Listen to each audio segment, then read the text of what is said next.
BJP के एक और नेता ने सारी हदें पार की है। पहलगाम में मारे गए लोगों की पत्नियों के बारे में इस नेता ने ऐसा बयान दिया है जिसे सुनकर आप हैरान भी होंगे और शायद इस शख्स पर बेहद खफा भी। यह कोई ऐरा गैरा नत्थू खैरा नेता नहीं है, बीजेपी के राज्यसभा सदस्य हैं, लेकिन माताओं, बहनों और बेटियों के बारे में ऐसा बयान दिया है जिसे सुनकर मेरा तो माथा खराब हो गया है। उन माताओं, बहनों, बेटियों के बारे में जिनका सुहाग उनके सामने पहलगाम में आतंकियों की गोलियों से उजड़ गया था। न जाने किस मिट्टी के बने हैं लोग। वहां पर जो हमारी वीरांगनाएं बहन थी, जिनकी मांग का सिंदूर छीन लिया गया, वीरांगना का भाव नहीं था, जोश नहीं था, जज्बा नहीं था, दिल नहीं था, इसलिए हाथ जोड़ के गोली का शिकार हुआ।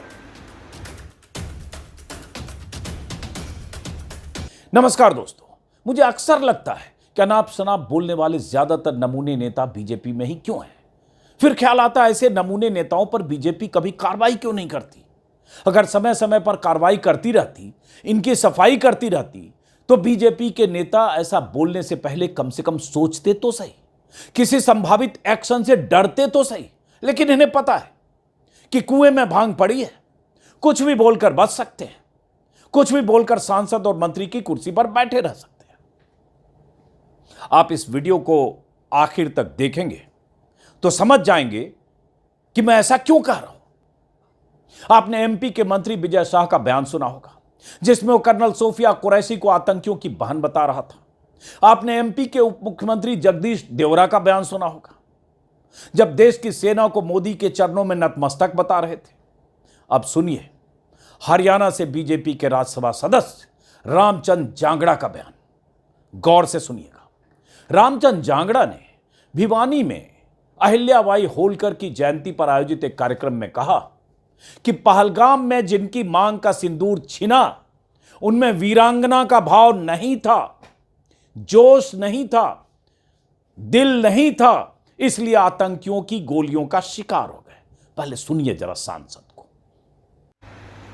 अगर उन्होंने अहिल्याबाई का इतिहास पढ़ा होता तो उनके सामने उनके पति को कोई निरपराध इस तरह से गोली नहीं मार सकता था, चाहे वो भी शहीद हो जाए। वीरांगना का भाव नहीं था,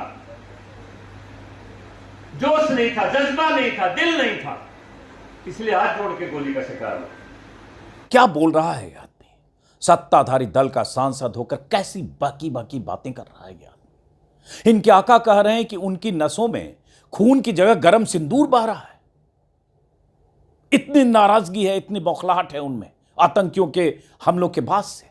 और ये सांसद महोदय इस तरह की बकवास करके उन तमाम माताओं, बेटियों और बहनों का अपमान कर रहे हैं जिनका सुहाग आतंकियों ने उजाड़ा है। ये उन 26 महिलाओं का अपमान कर रहे हैं, उन बेटियों का अपमान कर रहे हैं जिनके सामने उनके पतियों को आतंकियों ने गोलियों से भून दिया। इनके हिसाब से सबको मिलकर उन आतंकियों का मुकाबला करना चाहिए था जिनके पास AK-47 और M4 कार्बाइन जैसे अत्याधुनिक हथियार थे, और जो अगर चाहते तो पलक झपकते ही अंधाधुंध फायरिंग करके 100-200 लोगों को मार सकते थे। बीजेपी का यह सांसद दिमाग से कितना हिला हुआ है कि इसे समझ नहीं आ रहा है कि क्या बोल रहा है। जो माताएं, बहनें और बेटियां आज भी 22 अप्रैल के सदमे से उबर नहीं पाई हैं, जो ताउम्र उस भयानक घटना को भूल नहीं पाएंगी, जो बच्चे जिन्होंने अपने पिता को गोलियों से भूने जाते देखा है, उनके लिए कह रहा है, उन महिलाओं के लिए, कि उन सब में वीरांगना का भाव नहीं था, जोश नहीं था। सोचकर हैरान हो रहा हूं कि आदमी बोल क्या रहा है। एक तरफ ट्रेंड और हथियारबंद आतंकी, दूसरी तरफ निहत्थे लोग, निहत्थी महिलाएं। भिड़ती वो महिलाएं या लोग तो न जाने कितने और लोग मारे जाते। मारा तो गया ही वो घोड़े वाला आदिल जिसने आतंकियों को रोकने की कोशिश की।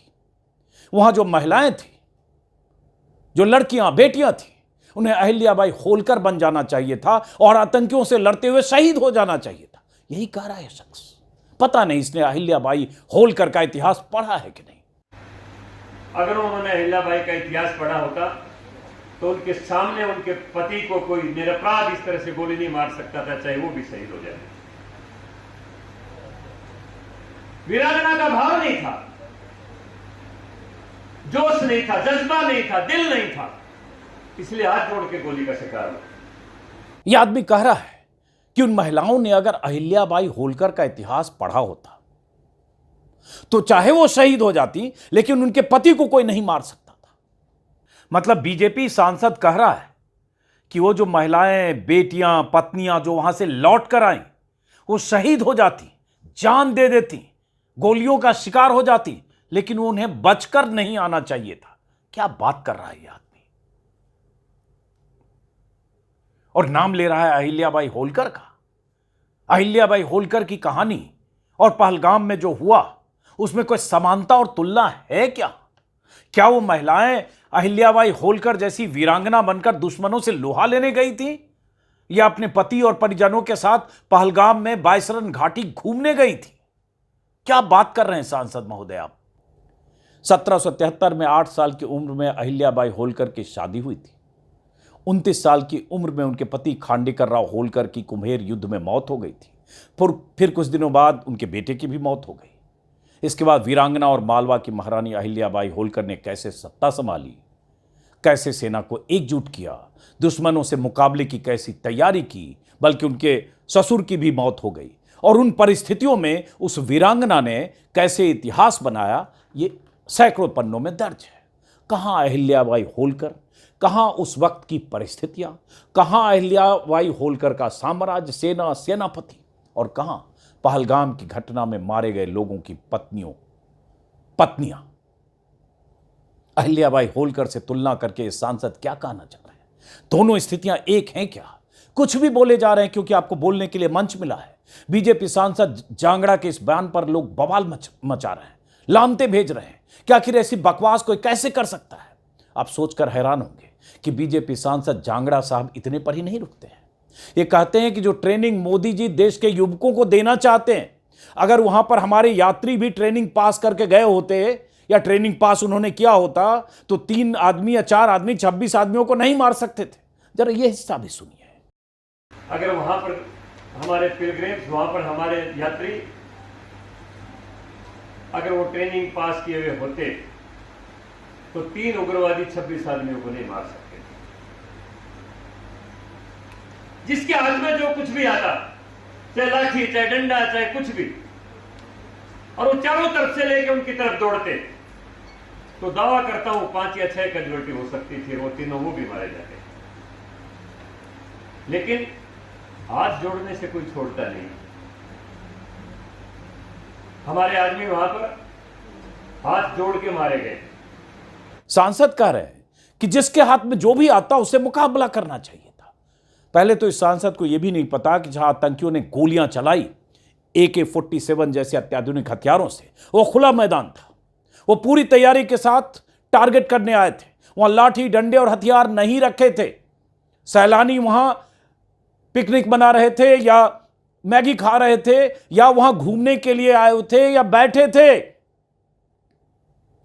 वहां कोई मुकाबले की स्थिति नहीं थी। दूर दूर में लोग बिखरे हुए थे, और वो आतंकी फुल प्रूफ प्लानिंग के तहत आए थे। उन्हें पता था कहां कैसे टारगेट करना है। और जैसा कि मैंने कहा कि उनके हाथ में अत्याधुनिक हथियार थे। वहां लाठी, डंडे और हथियार नहीं रखे थे कि सारी महिलाएं अपनी जान की परवाह किए बगैर एक एक लाठी, एक एक डंडा, एक एक हथियार लेकर दौड़ पड़ती। ऐसी स्थिति नहीं थी। रही बात ट्रेनिंग की, तो कौन सी ट्रेनिंग मोदी जी देश के लोगों को दे रहे हैं भाई? महिलाओं को घर घर में कौन सी ट्रेनिंग दी जा रही है जो इन महिलाओं ने नहीं ली, इन बेटियों ने नहीं ली, माताओं ने, बहनों ने नहीं ली? देश में घर घर ट्रेनिंग की कौन सी योजना चल रही है जिसका हिस्सा पहलगाम में मारे गए लोग, या बच गए जो लोग, या वो महिलाएं जिन्होंने उसका हिस्सा बनने से इनकार कर दिया था?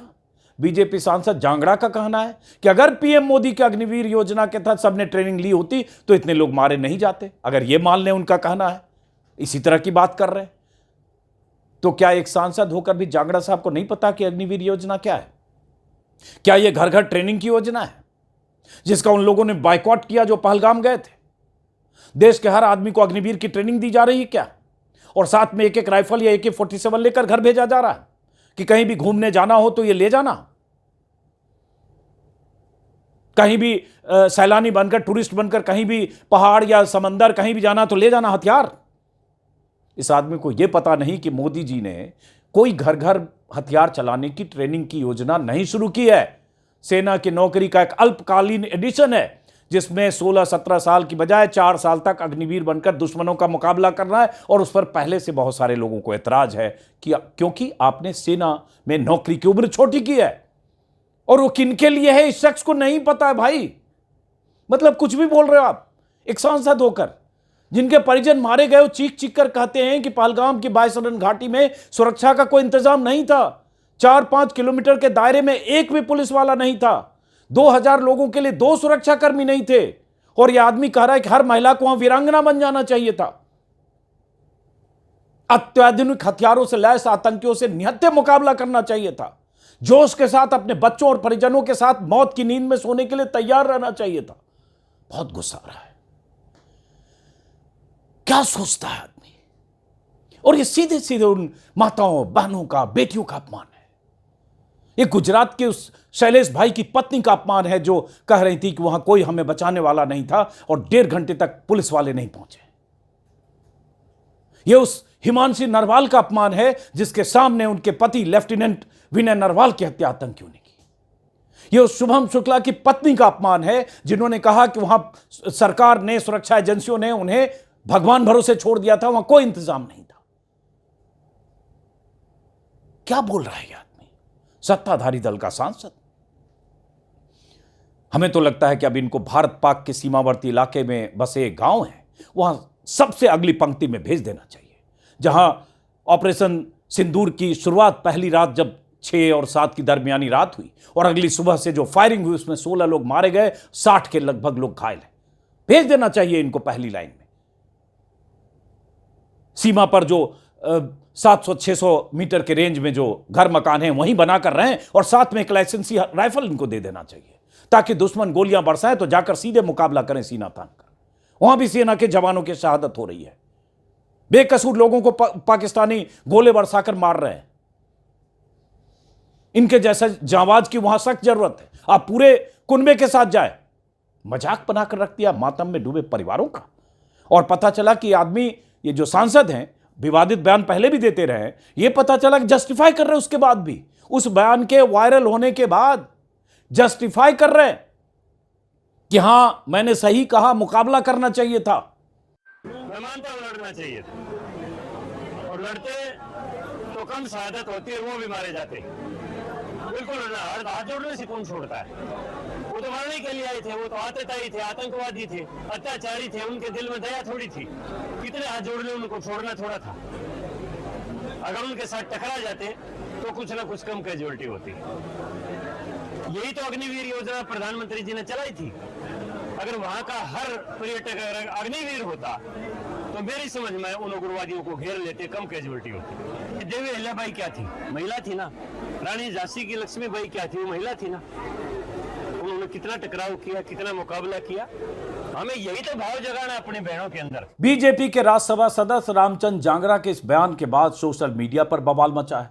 हजारों लोग उनके बयान की लानत मलामत कर रहे हैं। विपक्ष के तमाम दिग्गज नेता भी उनके इस बयान की निंदा कर रहे हैं और बार बार यही कहा जा रहा है कि बीजेपी सांसद ने उन शहीदों की पत्नियों का, विधवाओं का अपमान किया है जिनके लिए कहा कि उनमें वीरांगना का भाव नहीं था, उनमें जोश नहीं था। जरा सोचिए कि जिनके पति की हत्या, जिसमें वो हिमांशी भी है, नरवाल, जिनकी शादी के महज 1 सप्ताह हुए थे, उनके पति की हत्या उनके सामने हुई।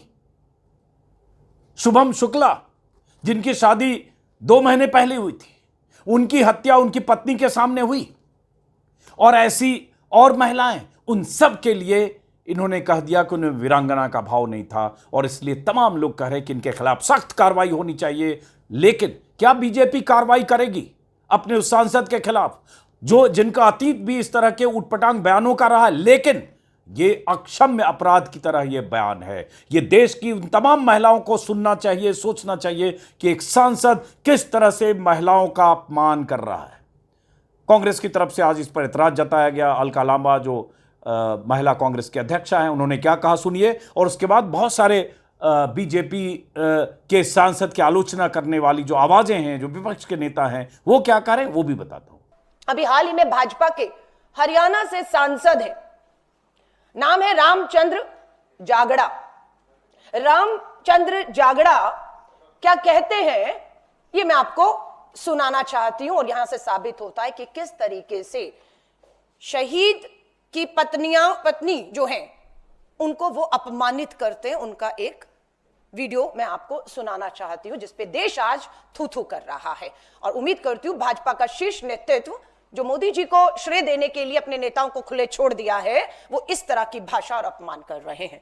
तो रामचंद्र, वहां पर जो हमारी वीरांगनाएं बहन थी जिनकी मांग का सिंदूर छीन लिया गया, अगर उन्होंने अहिल्याबाई का इतिहास पढ़ा होता तो उनके सामने उनके पति को कोई निरपराध इस तरह से गोली नहीं मार सकता था, चाहे वो भी शहीद हो जाए। वीरांगना का भाव नहीं था, जोश नहीं था, जज्बा नहीं था, दिल नहीं था, इसलिए हाथ जोड़ के गोली का शिकार हुआ। इसीलिए यह संग्राम का इतिहास पढ़ाने की परंपरा भारत देश में 2014 के बाद हमारे यशस्वी प्रधानमंत्री ने शुरू की, ताकि हमारे देश की हर नारी, उसके अंदर अहिल्याबाई का जज्बा, उसके अंदर झांसी की वीर रानी का जज्बा, अगर वो धर्म के ऊपर चले तो वो सावित्री बने, मदालसा बने, साध्वी बने। ये आपने सुना रामचंद्र जो हमारी जागड़ा भाजपा के सांसद कह रहे हैं कि जो शहीद हुए उनकी पत्नियों में जज्बा नहीं था, जोश नहीं था, दिल नहीं था।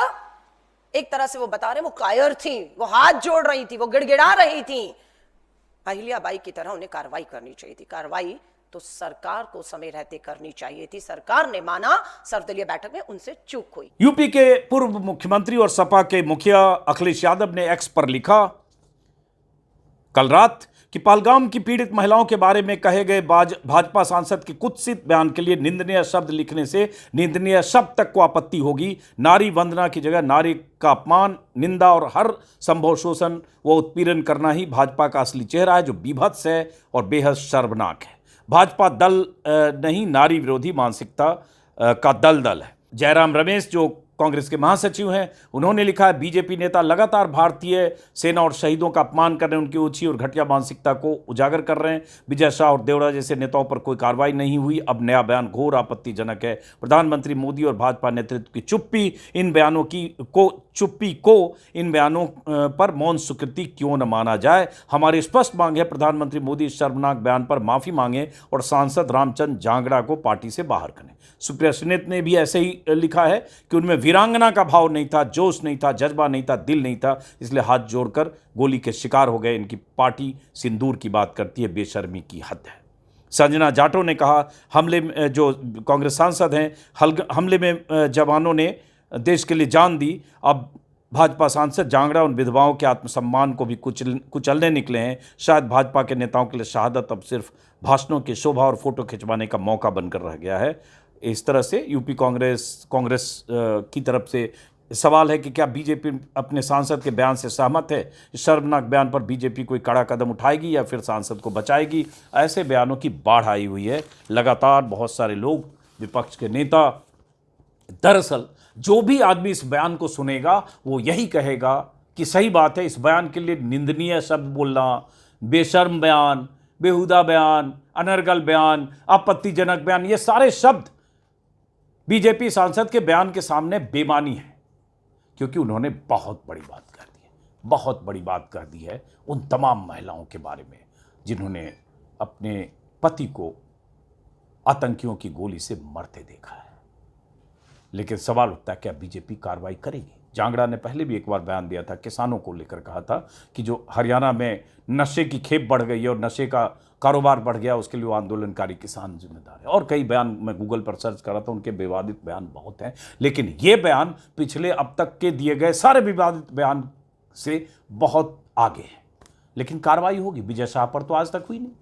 विजय शाह को हाईकोर्ट से फटकार लगी, हाईकोर्ट से एफआईआर दर्ज हुआ हाईकोर्ट के निर्देश पर, सुप्रीम कोर्ट तक ने उनकी माफ़ी को नामंजूर किया, लेकिन अभी भी कुर्सी पर बैठे हैं। एसआईटी जांच कर रही है। अब पता नहीं एसआईटी जांच से क्या होना, हो सकता है ये भी कोर्ट में जाए तो सुप्रीम कोर्ट कहे इसकी भी एसआईटी जांच कराते हैं। जिसके वीडियो सब सामने हैं, जिसके बयान सामने हैं, उसमें भी एसआईटी जांच हो रही है। पता नहीं एसआईटी बचा ले। लेकिन एक प्रोफेसर महमूदाबाद के साथ क्या हुआ कि उन्होंने एक इंटेलेक्चुअल की तरह, एक स्कॉलर की तरह कुछ सवाल पैदा किए, कुछ ऑपरेशन सिंदूर के बहाने ऑप्टिक्स और हिपोक्रेसी का जिक्र क्या कर दिया, बस उनके पीछे कैसे पूरी बीजेपी की मशीनरी पड़ी और कैसे एफआईआर दर्ज हुई और कैसे गिरफ्तारी हुई, ये सब आप सुन चुके। और सुप्रीम कोर्ट का भी रवैया उस मामले में बेहद आलोचना करने लायक था, क्योंकि सुप्रीम कोर्ट ने उस मामले में एसआईटी बनाने का निर्देश दे दिया, जहां सीधे सीधे लग रहा था कि प्रोफेसर महमूदाबाद ने आलोचना करके कुछ गलत नहीं किया, अपनी अभिव्यक्ति की आज़ादी का इस्तेमाल करके गलत नहीं किया। लेकिन क्या यहां भी एसआईटी बनेगी? अब क्या एसआईटी जांच करेगी कि बीजेपी सांसद नहीं बोला, बोलने के पीछे उनका मकसद क्या है? फिलहाल इंतजार करते हैं कि बीजेपी जो सिंदूर सिंदूर सिंदूर की बात कर रही है और प्रधानमंत्री मोदी जिनकी नसों में गर्म सिंदूर बहने लगा है और जो कहते हैं मोदी का दिमाग ठंडा है लेकिन खून गर्म है, तो अपने सांसद के लिए उनकी खून की गर्मी कैसे दिखती है, हमें इसका भी इंतजार रहेगा। फिलहाल इस वीडियो को यहीं खत्म करते हैं, फिर मुलाकात होगी अफसोस के साथ। क्या कुछ हो रहा है, क्या कुछ बोला जाए।